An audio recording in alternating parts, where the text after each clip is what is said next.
Okay, ito maganda na. Go lang, sir. Ayan. So, for example po, may bumagsak na wala ng malay.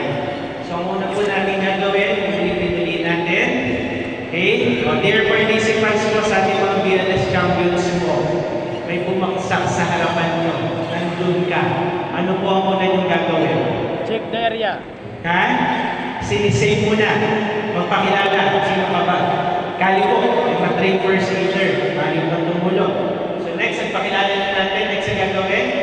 Check na natin yung response. So paano ulit? Tapigin ha? Sa balikat kasama po yung pagtawag sa biktima. Sir, are you okay? Kabilang side, sir, Are you okay? tatapigin natin ang malakas. Hindi sinisip pa ha? Ulitin natin.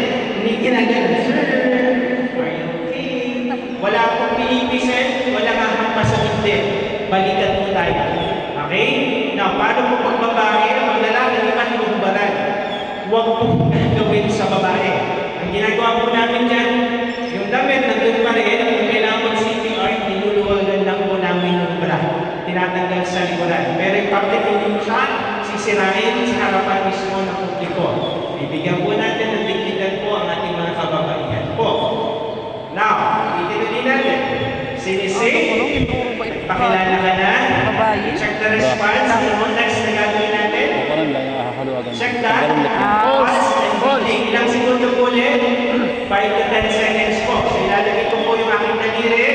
Dito po sa neck po ni patient kung nasa side. No? Kung napirapan nyo, likod ka pa. Dito na po, pwede na po yan sa kabilang side.